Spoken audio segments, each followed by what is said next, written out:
नमस्कार प्यारे बच्चों, कैसे हो सभी।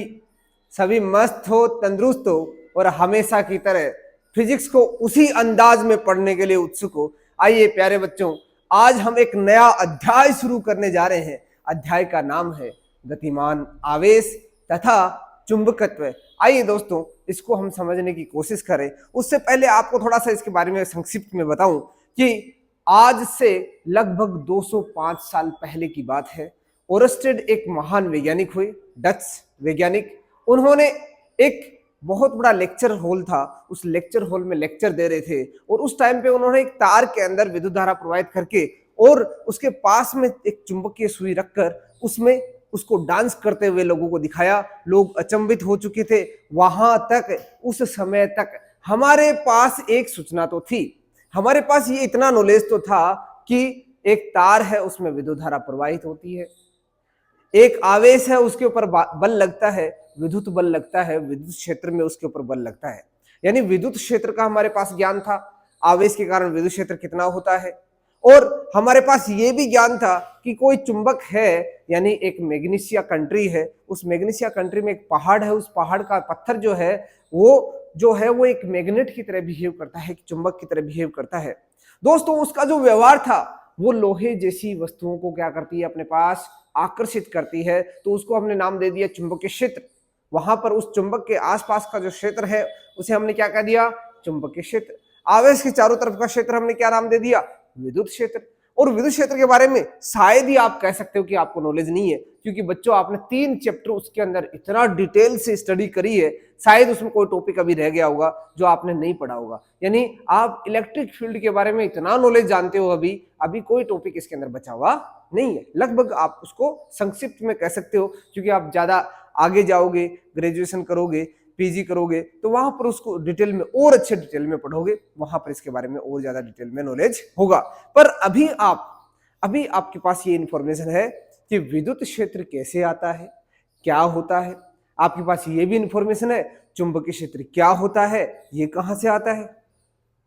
तो ये नॉलेज तो है, परंतु आज से 200 साल पहले, ये नहीं, यानी आपको ये जो नॉलेज है ये 2000 साल पहले की बात बता रहा हूं मैं।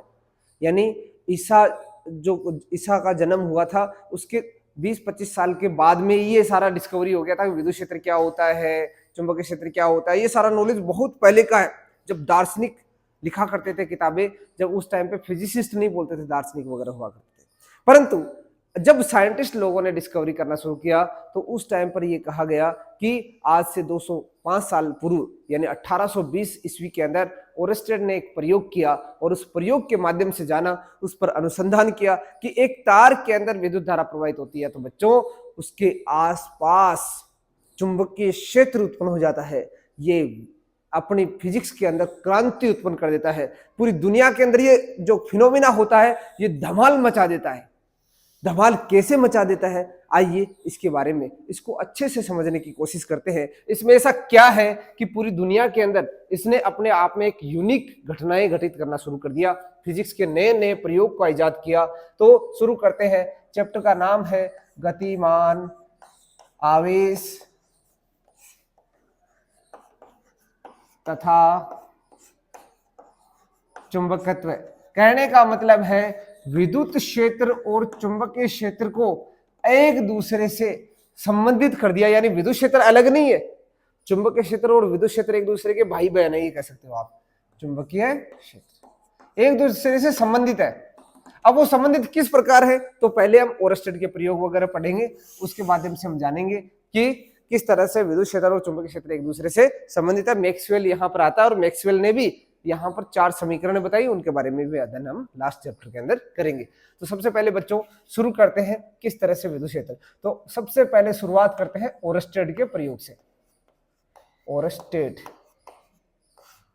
का प्रयोग ओरस्टेड ने 3 प्रयोग किए मुख्य तौर पर, और वो तीनों प्रयोग क्या क्या है देखिए। पहला प्रयोग, जैसे उन्होंने यहां पर एक बैटरी लगाई और इस बैटरी के पास में एक तार लगा दिया और इस तार के अंदर विद्युत धारा प्रवाहित करी।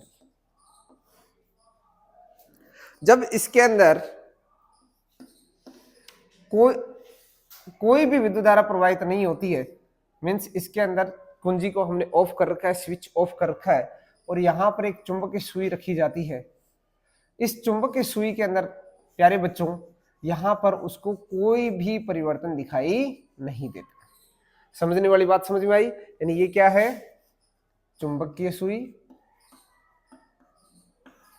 और ये चुंबकीय सुई किसके पास में रखी, उस तार के पास में रखी जिसके अंदर विद्युत धारा प्रवाहित हो रही है। यहाँ पर एक प्रतिरोध है, और इस प्रतिरोध से जब विद्युत धारा प्रवाहित होती है, यानी अब इस कंडीशन में यहाँ पर कोई भी विद्युत धारा प्रवाहित नहीं हो रही है, तो यहाँ पर इस सुई को उसने ऑब्जर्व किया, काफी बार प्रयोग करके ऑब्जर्व किया, इसमें कोई भी डिफ्लेक्शन मतलब ये अपनी जगह स्थिर है, इसमें कोई भी अपनी जगह में कोई परिवर्तन दिखाई नहीं देता।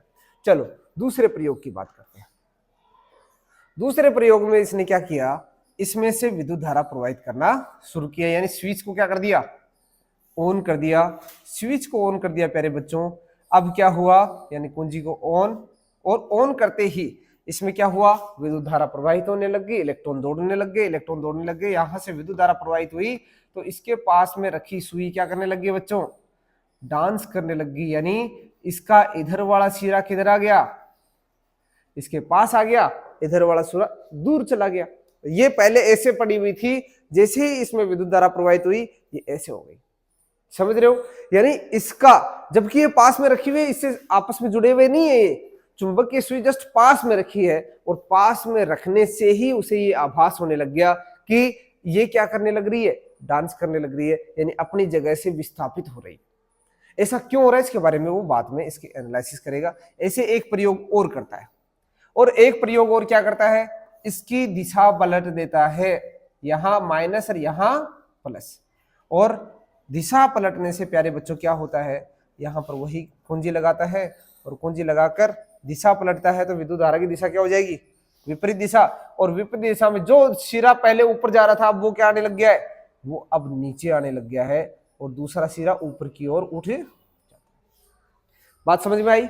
यानी एक चुंबकीय सुई रखी, चुंबकीय सुई को उस तार के पास में रखा, शुरुआत में इसमें कोई विद्युत धारा प्रवाहित नहीं की, मीन स्विच ऑफ था। अब इसमें देखा कि इस सुई में कोई परिवर्तन दिखाई नहीं दे रहा, यानी न्यूट्रल जैसे पड़ी थी, उस वो जहां साइड में जहां पर पड़ी हुई थी, वैसे के वैसे चुंबकीय सुई में कोई परिवर्तन यहां दिखाई नहीं दे रहा है। परंतु जैसे ही इसमें विद्युत धारा प्रवाहित की, यानी यहाँ स्विच को ऑन किया, स्विच ऑन करते ही यहाँ पर उसे कुछ परिवर्तन देखने को मिला। परिवर्तन ये देखने को मिला, सुई ऐसे पड़ी हुई थी, अब सुई ऐसे होगी, तिरछी होगी, ठीक है। अब उसने क्या किया, धारा की दिशा पलट दी। धारा की दिशा पलटते ही उसने देखा सुई पहले ऐसे मुड़ रही थी, अब ऐसे मुड़ गई। यानी ऐसा डिफ्लेक्शन क्यों आ रहा है, इसमें इस तरह का विचलन क्यों आ रहा है, ये उसको हैरानी कर देने वाला विषय है। यानी विद्युत क्षेत्र में ऐसा तो करामात है, यानी उस आवेश, यहां इलेक्ट्रॉन ही तो गति कर रहा है, तो इलेक्ट्रॉन के गतिमान होने से, आवेश के गतिमान होने से कुछ तो ऐसा यहां पर गड़बड़ हो रहा है। ये इतना तो आभास हो गया था कि विद्युत क्षेत्र से, यानी यहां विभवांतर लग रहा है तो विद्युत क्षेत्र लग रहा है, विद्युत क्षेत्र से आवेश के ऊपर जब बल लगाया जाता है, जो गति कर रहा है, तो वहां कुछ तो ऐसा हो रहा है जिसकी वजह से सुई के, चुंबकीय सुई में परिवर्तन आ रहा है। और चुंबकीय सुई केवल और केवल एक ही स्थिति में परिवर्तन करती है अपने आप में, जब चुंबकीय क्षेत्र के माने में क्या होता है, परिवर्तन होता है। आपको मालूम भी होना चाहिए कि हमारी पूरी दुनिया का, इस पूरे वर्ल्ड का जो नक्शा बना है ज्योग्राफी के अंदर, जब हम भारत का, पाकिस्तान का, पूरे विश्व का नक्शा बनाते हैं, तो उस नक्शे में सबसे ऊपर क्या लिखते हैं अपने, उत्तरी ध्रुव, नीचे दक्षिणी ध्रुव, पूर्व पश्चिम, इस तरह से बनाते हैं ना। तो उस नक्शे का आविष्कार कैसे हुआ होगा, सबसे पहले वो कैसे बना होगा, आप उसके बारे में सोचते होंगे, समझते होंगे कि किस तरह से उन्होंने सबसे पहले बताया कि ये भारत है, वास्को डी गामा आया, उसने बतलाया कि ये भारत है, इधर जाओगे तो भारत है, इधर जाओगे तो ये है, इधर जाओगे तो, अलग अलग कंट्री का क्या हुआ, आविष्कार हुआ। वहां के बारे में जाकर, पहले एरोप्लेन थोड़ी चला करते थे, पहले दूसरी जगह जाने के लिए साधन थोड़ी थे, बीच में समुद्र भी है बहुत सारा, उसको पार कैसे करें। तो कहने का मतलब है ऐसे पूरे नक्शे का निर्माण हुआ। तो नक्शे के निर्माण के लिए क्या थी उनके पास, चुंबकीय सुई, उसकी मदद से वो एक जगह से दूसरी जगह जाते थे। आर्मी के अंदर भी ये चुंबकीय सुई होती है, कंपास होता है, उस कंपास की मदद से आपको जीपीएस की जरूरत नहीं होती, जीपीएस से तो पता चल जाएगा आप कहाँ घूम रहे हो, है ना, वहां तो लोकेशन आ जाएगी उनके पास। तो उस कंपास की मदद से आप उस मानचित्र के ऊपर एक जगह से दूसरी जगह जा सकते हो। आप उसमें वहां मोबाइल थोड़ी चेक करोगे, वहां तो कंपास को देखते देखते इतनी कठोर ट्रेनिंग होती है, उसकी मदद से हमारे आर्मी के ऑफिसर जहां जाना चाहते हैं वहां पर पहुंच जाते हैं। किसकी मदद से? कंपास की मदद से। यानी चुंबक की सुई है, पृथ्वी भी एक चुंबक है, चुंबक की सुई उसकी वजह से क्या करती है? अपनी जगह को विस्थापित करती है। वो चुंबक की सुई पर क्या लगाता है? बल लगाता है, चुंबकीय बल लगाता है, और उसके कारण वो अपनी जगह से विस्थापित होती है। तो कहने का मतलब है यहां पर इन तीनों प्रयोगों से एक निष्कर्ष तो आया, निष्कर्ष ये आया कि बच्चों कि यदि किसी तार में विद्युत धारा प्रवाहित हो रही है तो उसके पास में ऐसा तो कुछ हो रहा है जो उस चुंबकीय सुई को विस्थापित कर रहा है, और चुंबकीय सुई को केवल और केवल चुंबकीय क्षेत्र ही विस्थापित कर सकता है। कहने का मतलब है ओरस्टेड ने प्रमाण सहित ये बता दिया कि विद्युत धारा प्रवाहित होती है तो उसके आसपास चुंबकीय क्षेत्र उत्पन्न होता है। और इससे बहुत बड़ी बात निकल के आई, यानी विद्युत क्षेत्र, विद्युत धारा किसके कारण प्रवाहित होगी? विद्युत क्षेत्र के कारण, क्योंकि विभवांतर लग रहा है ना। तो विद्युत क्षेत्र के कारण विद्युत क्षेत्र के कारण चुंबकीय क्षेत्र उत्पन्न हो रहा है। इसका मतलब दोनों में आपस में क्या एक रिश्ता है। विद्युत क्षेत्र और चुंबकीय क्षेत्र अलग अलग नहीं है। उससे पहले 2000 साल तक लोग ये मानते आए थे, ओरस्टेड से पहले ये लोग मानते आए थे कि विद्युत क्षेत्र अलग है, चुंबकीय क्षेत्र अलग है, बादलों का गरजना अलग है और पृथ्वी के चुंबकीय क्षेत्र का मान अलग है। परंतु थोड़े दिन बाद में पता चला कि सूर्य से जो किरणें आ रही हैं वो भी विद्युत। उन्होंने 3 प्रयोग किए और तीनों प्रयोग की मदद से उन्होंने बताया कि विद्युत क्षेत्र और चुंबकीय क्षेत्र एक दूसरे से संबंधित है, और उसका फायदा उठाया किसने? मैक्सवेल ने। और मैक्सवेल ने इनसे संबंधित आगे 4 समीकरण दी, उसको हमने नेक्स्ट अलग जो चैप्टर है उसके अंदर हम अध्ययन करते हैं विद्युत चुंबकीय तरंगों में, और उस पर हम विस्तार से बताते हैं। और उस पर इतने अनगिनत प्रयोग हो चुके हैं, जैसे हम अक्सरे की खोज करते हैं, गामा रे की खोज करते हैं। आजकल तो सबसे एडवांस बात करें तो कैंसर का ट्रीटमेंट भी हम गामा रेडिएशन के द्वारा करते हैं। फिर अक्सरे से हम हड्डी टूट जाती है उसका पता करते हैं। तो कहने का मतलब ये सारे के सारे जो खोज है ये बाद में, परंतु इसका जो शुरुआत है, यानी इनके योगदान को बुलाया जा सकता है क्या? उनमें हर प्रयोग में, हालांकि वो सारे प्रयोग क्या है? यूनिक है, परंतु वो प्रयोग सफल हुए कब? जब इन्होंने शुरुआत की। तो कहने का मतलब है ओरस्टेड को तो ये समझ लो आप जितनी बार सैल्यूट करो उतना कम है। ये इतना महान वैज्ञानिक है जिसने ये हमें ये बतलाया आगे की सीढ़ी आपके लिए क्या होगी। उससे आज हम मोबाइल चला पा रहे हैं। मोबाइल के अंदर हमें एक तरंग इस्तेमाल करते हैं, वो तरंग है सूक्ष्म तरंग, और वो सूक्ष्म तरंग क्या है? विद्युत क्षेत्र और चुंबकीय क्षेत्र से मिलकर बनी है। अब यदि मुझे विद्युत क्षेत्र और चुंबकीय क्षेत्र आपस में संबंधित है, इसका नॉलेज ही नहीं है, तो बताओ वो सूक्ष्म तरंग आप बना सकते हैं क्या? कहने का मतलब हमारे लिए आज जितने भी प्रयोग हमको आसान दिखते हैं वो सारे के सारे धूमिल हो जाते हैं, उनका हमारे दिमाग में पिक्चर ही नहीं आती यदि हमारे पास ओरस्टेड के प्रयोग के व्याख्या नहीं होती, इनके बारे में हमें नॉलेज नहीं होता। तो बच्चों इसको समझना पढ़ना हमारे लिए बहुत ही जरूरी हो जाता है। इतने आसान तरीके से इन्होंने बताया। चलो शुरू करते। एक प्रयोग उन्होंने ऐसे और किया, यहां पर क्या किया? इसको वेरिएबल कर दिया। वेरिएबल मतलब इसको चर बना दिया, और चर बना के उन्होंने देखो क्या किया, जैसे यहां पर एक प्रतिरोध और यहां पर लगा दी बैटरी, यहां पर लगा दी कुंजी, और यहां एक रियोस्टेट लगा दिया। या रियोस्टेट न लगा के आप यहां पर एक ऐसा तीर का निशान लगा देना। इसका मतलब ये बैटरी जो है इसके वोल्टता क्या हो रही है? चेंज हो रही है। ये जो बैटरी है इसकी वोल्टता क्या हो रही है बच्चों? इसकी वोल्टता लगातार चेंज हो रही है। जैसे आपको जरूरत है, जैसे 1 वोल्ट 2 वोल्ट 3 वोल्ट 4 वोल्ट, इस तरह से आपको प्रयोगशाला में बैटरी मिलेगी, उसमें आपको ऐसे वेरिएबल यानी चर वोल्टेज मिलेगी। यानी आप उस वोल्टेज को क्या कर सकते हो? चेंज कर सकते हो उस नोब की मदद से। एक घुंडी मिलेगी, उस घुंडी को घुमाओगे तो क्या होगा? वोल्टेज का मान, जैसे वॉल्यूम बढ़ाते हैं ना अपने, कोई भी हमारे पास टेप रिकॉर्डर होता है या एम्पलीफायर होता है, उससे हम वॉल्यूम बढ़ाते हैं तो एक सुई ऐसे बटन होता है ना, नोब होती है, उस नोब को घुमाते हैं। तो यहाँ पर भी क्या एक नोब वाली बैटरी है समझ लीजिए, जिसका वोल्टेज लगातार क्या हो रहा है? बदल रहा है। इसका अधिकतम वोल्टेज कोई निश्चित हो सकता है, तो यहाँ पर एक ऐसा वोल्टेज बदलने वाली बैटरी लगा दी और एक प्रतिरोध लगा दिया। तो बच्चों यहाँ पर उन्होंने क्या ऑब्जर्व किया कि ये सुई जो है, ये सुई लगातार बच्चों क्या कर रही है? लगातार अपने ओरिएंटेशन में बदलाव करती जा रही है। पहले यहां पर थी, फिर जैसे ही थोड़ा सा बढ़ा दिया, फिर ये यहां पर हो गई इस तरह से, फिर यहां पर हो गई।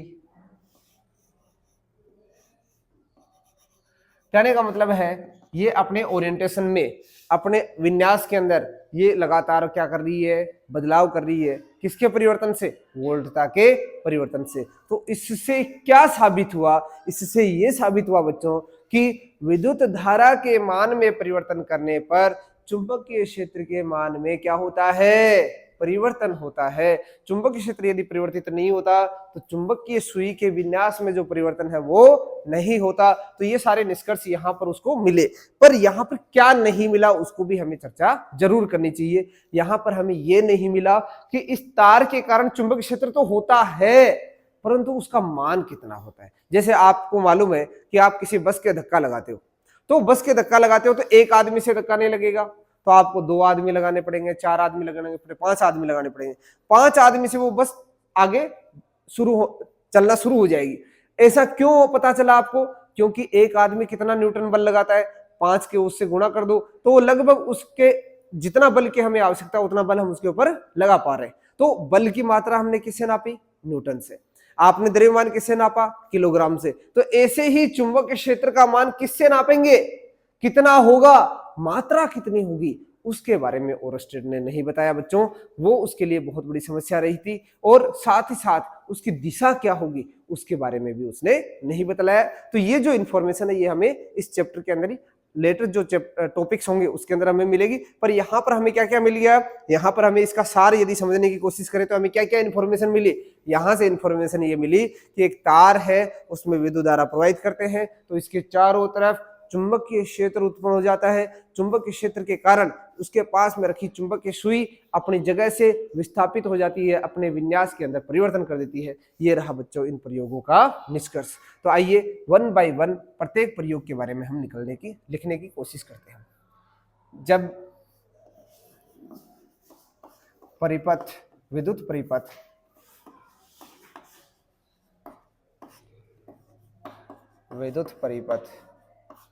के पास चुंबकीय सुई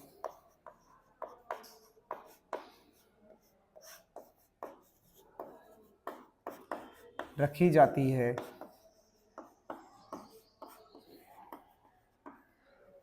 परंतु कुंजी खुली होने पर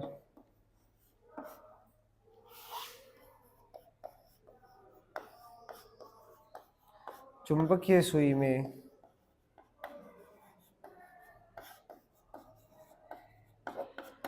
के विन्यास में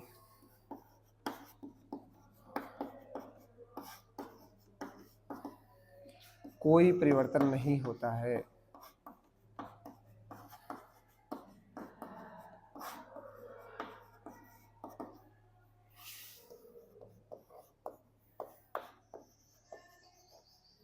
दूसरा पॉइंट, दूसरे परिपथ में हम क्या जानते हैं, दूसरे परिपथ से हम जानते हैं कि जब परिपथ में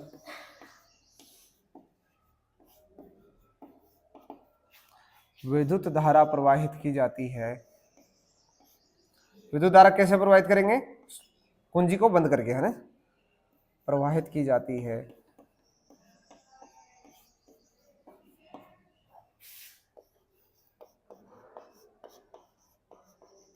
तब परिपथ के पास रखी सुई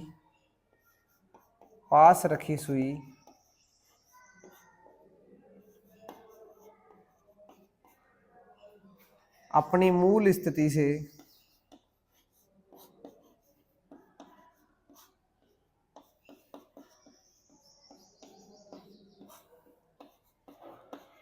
विस्थापित हो जाती है। विस्थापित मतलब घूमने लगती है, एक तरह से आप ये कह सकते हो, विस्थापित।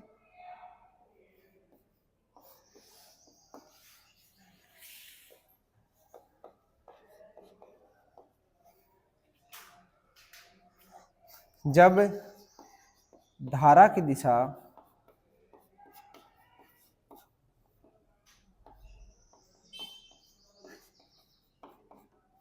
पलट दी जाए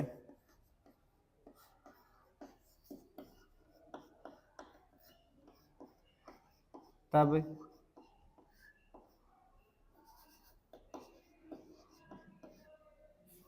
सुई का विन्यास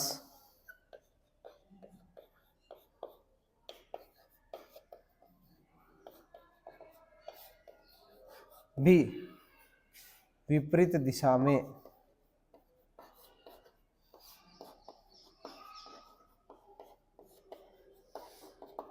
हो जाता है, उल्टी दिशा में हो जाएगा।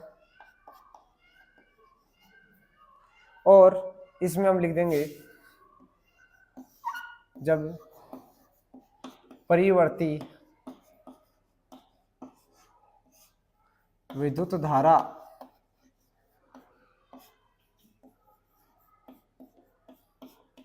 प्रवाहित की जाती है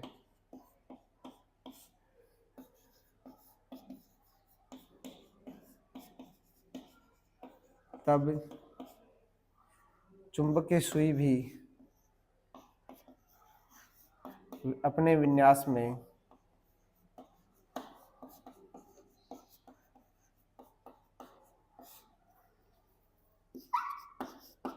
लगातार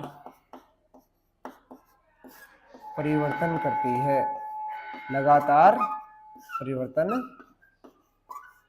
करती है। ठीक है, तो इन प्रयोगों का निष्कर्ष क्या हुआ? उपरोक्त प्रयोगों का निष्कर्ष,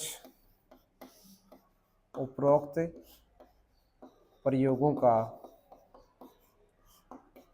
निष्कर्ष क्या हुआ बच्चों? उपरोक्त प्रयोगों का निष्कर्ष ये हुआ कि परिपथ में प्रवाहित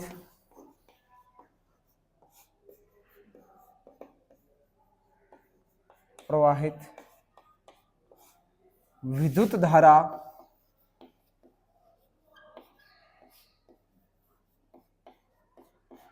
तार के आसपास, चालक तार के आसपास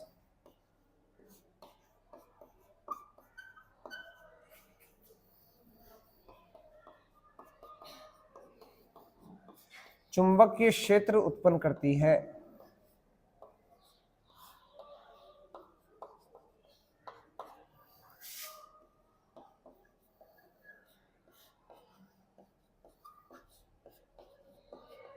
तथा दिशा बदलने पर, धारा की दिशा बदलने पर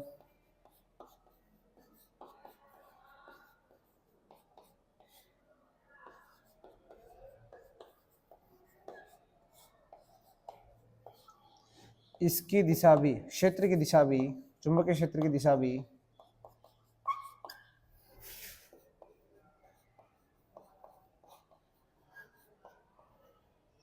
बदल जाती है। साथ ही विद्युत धारा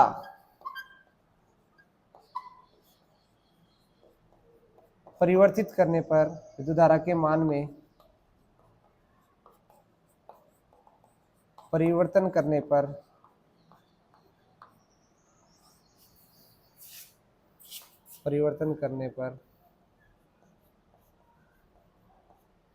विद्युत धारा के मान में परिवर्तन करने पर चुंबकीय क्षेत्र के मान में भी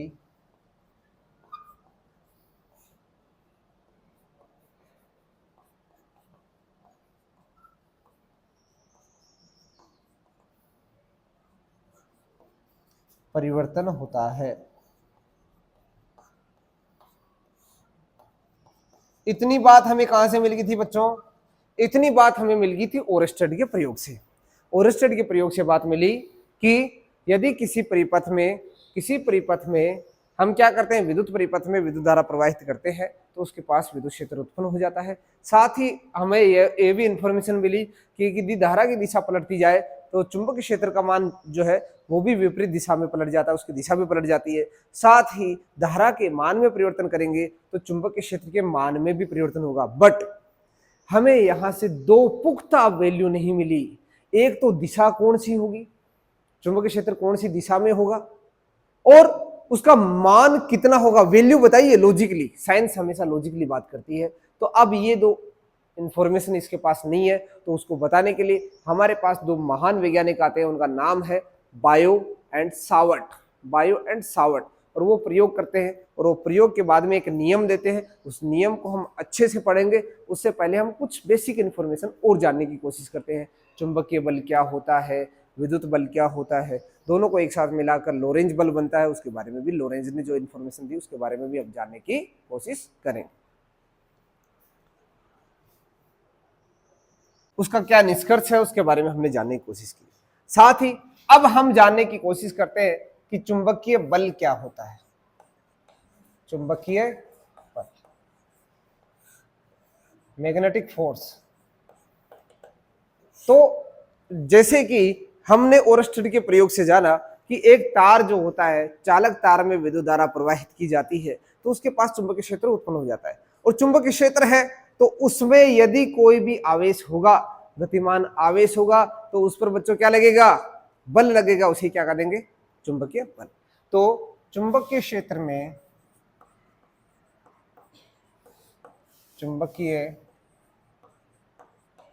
में गतिमान आवेश पर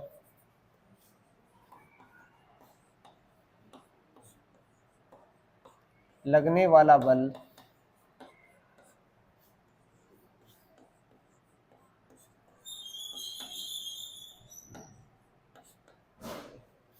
चुंबकीय बल कहलाता है।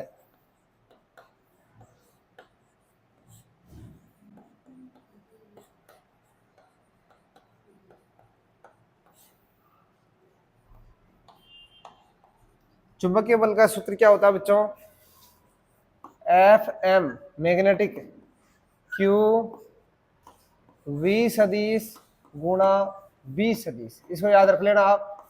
एफ एम क्या होता है, क्यू वी सदिश गुणा बी सदिश। यानी कोई आवेश वी वेग से गतिमान है और उसको चुंबकीय क्षेत्र बी में रखा जाता है, तो उस पर लगने वाला बल कितना हो जाएगा, F M is equal to Q V cross B.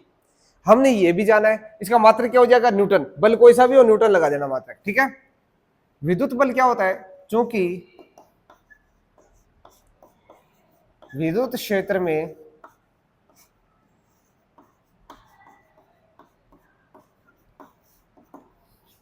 आवेश Q पर लगने वाला बल, विद्युत क्षेत्र में कितना बल लगता है बताओ बच्चों। पहले चैप्टर में पढ़ के आए हम, 3 चैप्टर पढ़ के आए इससे संबंधित। एफ ई बोल दो इसको, F electric field, electric field में लगने वाला बल कितना हो जाएगा, क्यू ई सदिश, पढ़ा था ना, ठीक है। एक हमने पढ़ा विद्युत बल और आज हम पढ़ रहे हैं चुंबकीय बल। दोनों को मिलाकर बच्चों एक बल बनता है जिसका नाम है लोरेंज बल। लोरेंज नाम के वैज्ञानिक ने दोनों को एक साथ किया और एक साथ कोई आवेश है उसके ऊपर बल बताया, तो जिसका नाम है लोरेंज बल। किसी गतिमान आवेश पर, किसी गतिमान आवेश Q पर लगने वाले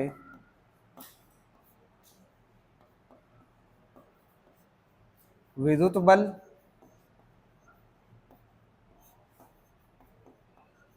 तथा चुंबकीय बल का योग, चुंबकीय बल का योग, सदिश योग,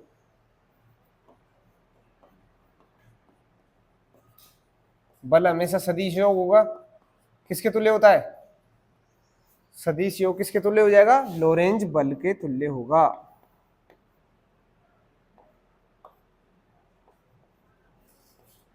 लोरेंज बल के तुल्य होगा बच्चों। तो एफ लोरेंज बराबर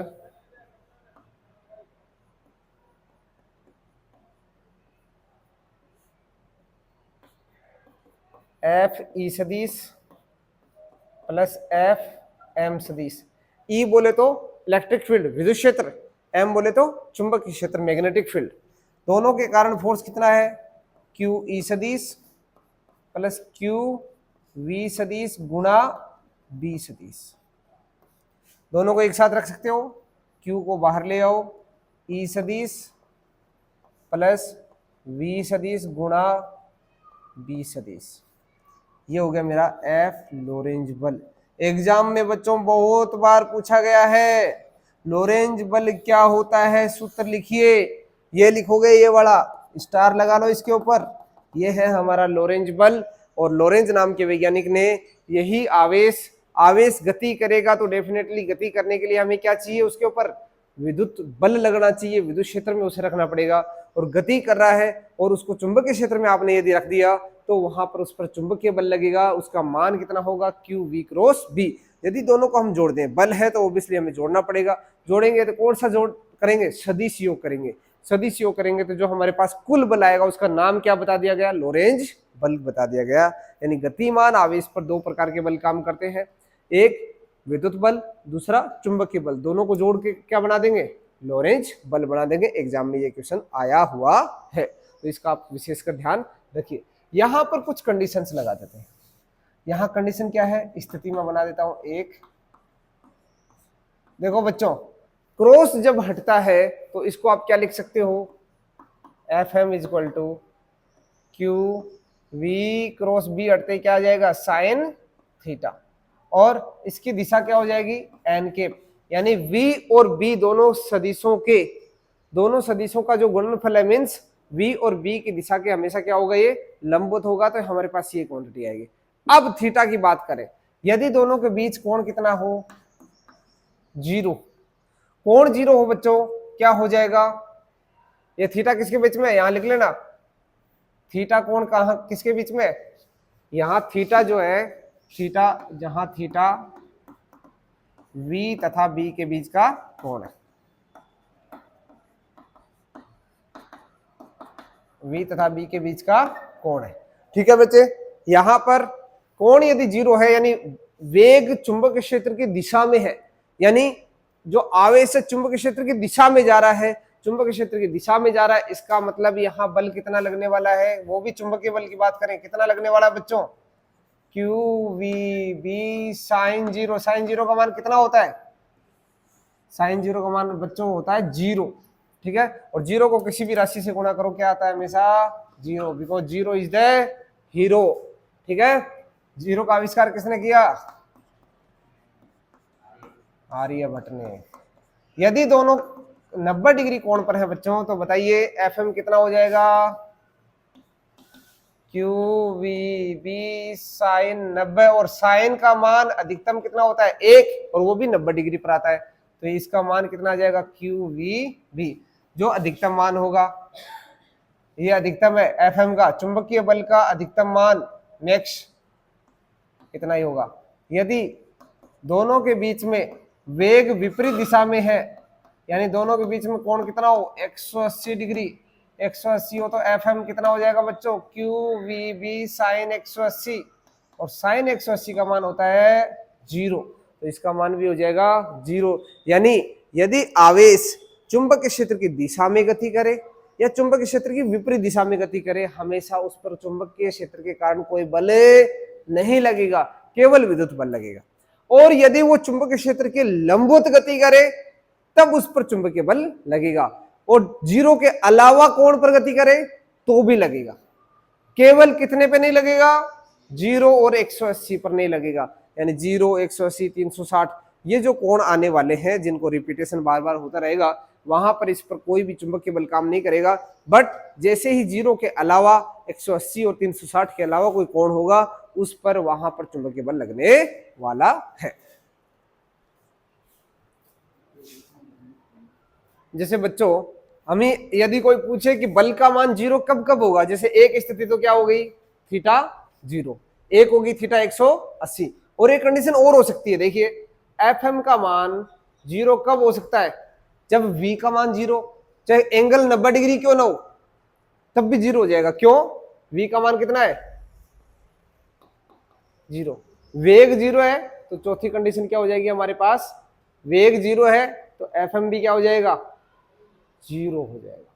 तो ये तीन कंडीशंस तो है बल जीरो होने की, यानी कोण कितना हो, 0 डिग्री हो, कोण हो 180 डिग्री हो या वेग क्या हो 0 मीटर प्रति सेकंड हो, तो इन तीनों कंडीशंस में चुंबकीय बल का मान हमेशा 0 होगा। बहुत जगह हम इसको यूटिलाइज भी करने वाले हैं, इसका भी आप इसका ध्यान रखें। यदि चुंबकीय बल है, चुंबकीय क्षेत्र है, तो चुंबकीय बल हो जरूरी नहीं है, क्योंकि ये तीनों कंडीशंस यदि आ जाती हैं, यानी हम चुंबकीय क्षेत्र के लंबवत दिशा में बात करें तो बल होगा, परंतु यदि उसकी दिशा में बात करें तो बल नहीं होगा, उसकी विपरीत दिशा में बात करें तो नहीं होगा। और यदि वेग नहीं है, यानी वो आवेश गतिमान नहीं है, आवेश स्थिर और चुंबकीय क्षेत्र में रख दिया है, तो भी उसके ऊपर कोई बल नहीं लगेगा। ये बहुत इंपॉर्टेंट बात है। मतलब आवेश क्या है? आवेश स्थिर है, और आवेश स्थिर है तो बच्चों इसके ऊपर कभी भी चुंबकीय बल काम नहीं करेगा। तो यहां पर आप ये भी लिखना चाहो तो लिख सकते हो नोट में कि स्थिर आवेश पर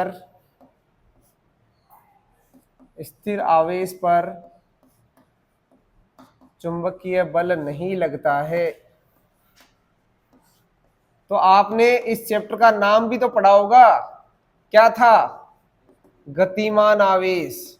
वो इसीलिए बोला गया बच्चों क्योंकि हम चुंबकीय क्षेत्र की बात यहाँ पर करने वाले हैं, और चुंबकीय क्षेत्र में यदि किसी आवेश को रखेंगे और यदि वो स्थिर है तो उसके ऊपर कोई बल ही नहीं लगेगा, तो वो कोई काम ही नहीं करेगा, कोई एनर्जी स्टोर नहीं होगी, कुछ नहीं होने वाला है, उसके ऊपर कोई परिवर्तन नहीं हो रहा। जैसे कोई आदमी नीरस होता है एकदम, उसे पूरी दुनिया कायनात से कोई मतलब नहीं है, कोई मर रहा है, कोई जी रहा है, कोई नाम कमा रहा है, कुछ भी हो रहा है, वो एकदम नीरस है, उसकी जिंदगी बिल्कुल नीरस है। बताइए उसकी इस धरती पर कोई वैल्यू है क्या? वो किसी अच्छाई बुराई के बारे में बताता ही नहीं है, तो बताइए वो उस आदमी की कोई वैल्यू है क्या? कहने का मतलब है निंदक नियरे राखे आंगन कुटी छवाए। निंदा करने वाला भी होना चाहिए और आपकी तारीफ करने वाला भी होना चाहिए, दोनों तरह के आदमी इस धरती पर होने चाहिए, तभी तो जिंदगी का जीने का मजा है। नहीं तो आपके बारे में कुछ बताने वाला नहीं है तो इसका मतलब आपकी जिंदगी क्या है? निरर्थक है, उसकी कोई वैल्यू नहीं है। तो ऐसे ही यदि आवेश स्थिर है और चुंबकीय क्षेत्र है, बताओ चुंबकीय क्षेत्र के कारण उस पर कोई बल ही नहीं लगेगा, बताओ वो आवेश वहां पड़ा पड़ा क्या करेगा? वो तो कुंभकर्ण की तरह सो रहा है ना, उस पर कोई असर नहीं हो रहा है चुंबकीय क्षेत्र का, तो हम उसकी इंपॉर्टेंस यहाँ पर नहीं रखेंगे। तो ये बहुत ही इंपॉर्टेंट बात है, गतिमान आवेश, इसलिए चैप्टर का नाम भी इसी आधार पर रखा गया है। आइए बच्चों, इसी से आधारित मैं आपको एक छोटा सा पोर्शन, यानी चुंबक क्षेत्र का मान हम निकालना चाहते हैं, किस प्रकार निकालेंगे? देखिए चुंबकीय क्षेत्र, चुंबकीय क्षेत्र का मान किस प्रकार निकालेंगे बच्चों? आपके पास चुंबकीय बल का सूत्र है और उस चुंबकीय बल के सूत्र की मदद से चुंबकीय क्षेत्र का मान निकालना है, तो कैसे निकालेंगे? चुंबकीय क्षेत्र, चुंबकीय क्षेत्र को बोला जाता है बी। ये एक सदिश राशि होती है और इसका मान निकालने के लिए क्या करेंगे बच्चों? एफ का मान अधिकतम कब होता है? एफ एम का मान जब थीटा कितना हो 90 डिग्री, तो क्यू वी बी, ठीक है। यहां से बी बराबर क्या हो जाएगा? एफ एम, ये हो गया चुंबकीय क्षेत्र। यानी हम यदि यहां पर बात करें, यदि आवेश कितना हो 1 कूलम, उसका वेग हो 1 मीटर प्रति सेकेंड, ठीक है, तो इसकी परिभाषा कैसे लिखेंगे बच्चों? यदि 1 कूलम आवेश को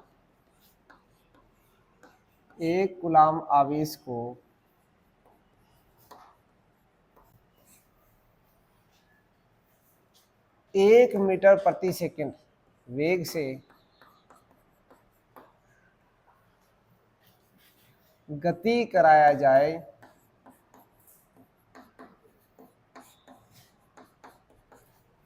तब उस पर लगने वाला बल 1 टेस्ला, टी लिखना है वैसे तो, पर मैं आपको ये याद करने की तरह से यहाँ पर टेस्ला ही बोल देता हूँ। 1 टेस्ला चुंबकीय क्षेत्र लगेगा एक टेस्ला चुंबकीय क्षेत्र के क्या होगा, वो लगने वाला बल एक टेस्ला चुंबकीय क्षेत्र के तुल्य होगा।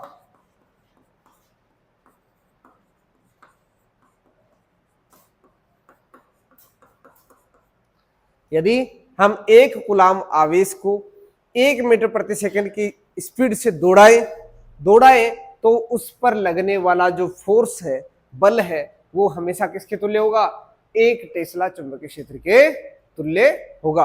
ये कब, ध्यान रखिएगा, कंडीशन क्या है, कोण कितना होना चाहिए, 90 डिग्री। कोण 90 डिग्री है तभी हम कह सकते हैं, अदरवाइज 0 डिग्री पर आप दौड़ा रहे हो कोई फर्क नहीं पड़ता, 0 डिग्री पर आप कितने मीटर प्रति सेकंड से दौड़ाओ वहां पर कोई चुंबकीय क्षेत्र होगा ही नहीं। तो इस पर कोण का भी आप विशेषकर ध्यान रखना। तो इसका मात्रक क्या होता है, टेस्ला।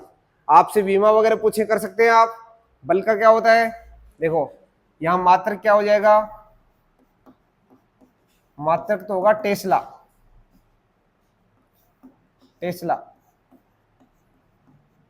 टी से लिखा जाएगा यहां पर, और विमा क्या हो जाएगी बच्चों, पूछी जाती है एग्जाम में, कैसे लिखोगे आप, बल की विमा क्या होती है, m1 L1 T-2, नीचे है आवेश, आवेश की क्या होती है AT, और वेग की क्या होती है L/T, T से T कट गया।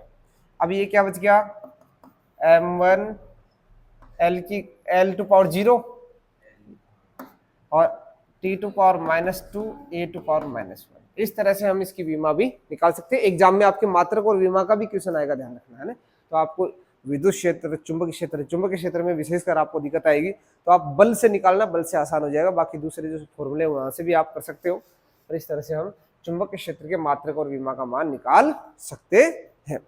अब बच्चों आपको एक चीज और कराऊं मैं, हम बायो सावर्ट का नियम पढ़ेंगे, उससे पहले बायो सावर्ट का नियम तो हम नेक्स्ट लेक्चर में जान लेंगे। अभी एक छोटा सा टॉपिक है उसके बारे में जान लेते हैं कि एक चालक तार है और उसमें विद्युत धारा प्रवाहित हो रही है, उसको चुंबकीय क्षेत्र में रख दिया, तो बताइए चुंबकीय बल का मान कितना होगा। तो किसी धारावाही चालक तार पर चुंबकीय बल, टॉपिक का नाम क्या लिखोगे, धारावाही, यानी धारा प्रवाहित हो रही है किसके अंदर, चालक तार के अंदर, तो चालक तार के कारण चुंबकीय बल, यानी क्या एक तार पर भी चुंबकीय बल लगता है, आवेश पर तो जान लिया आपने कितना लगता है, Q V क्रॉस B, पढ़ लिया नहीं। अब हम क्या पढ़ना चाह रहे हैं, एक चालक तार पर। तो मेरे पास एक चालक तार है और इसको हमने चुंबकीय क्षेत्र में रख दिया है और इसके अंदर I धारा प्रवाहित हो रही है। मान के चल रहा हूं इसकी लंबाई क्या है, L है बच्चों। तो L लंबाई के चालक तार को चुंबकीय क्षेत्र में रखने पर, चुंबकीय क्षेत्र को आप, एक काम और बताता हूं मैं आपको, यहाँ पर नोट जो लिखोगे उसमें यहाँ नोट लिख लेना भाई, एक लाइन और लिखा देता हूं, चुंबकीय क्षेत्र की दिशा, क्षेत्र की दिशा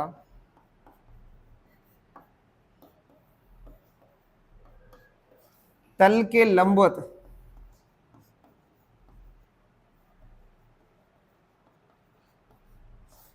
यदि अंदर की ओर हो,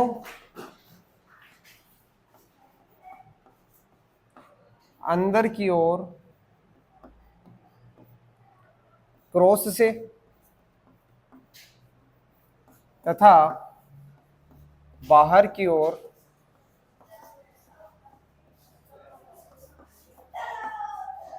डॉट से निरूपित की जाती है। भाई ये चिन्ह परिपाटी है, ऐसा होता है, पहले से मानते आए हैं, जरूरी नहीं कि क्रॉस ही क्यों लिखा, डॉट ही क्यों लिखा, है ना। ये मान रहे हैं कि यदि ये तल है और इसके लंबवत तल के अंदर की ओर चुंबकीय क्षेत्र की दिशा, तो क्रॉस लिखेंगे, और तल के लंबवत बाहर की ओर है तो डॉट लिखेंगे। चलो इस टॉपिक को हम कर लेंगे नेक्स्ट सेशन के अंदर, इसको हम बाद में देख लेंगे, नेक्स्ट लेक्चर में दोनों चीजें साथ ही कर लेंगे। ये एक छोटा सा टॉपिक है और आप सभी इस चैनल पर आए और इस वीडियो को देख रहे हो, आपका तहे दिल से शुक्रिया। जय हिंद।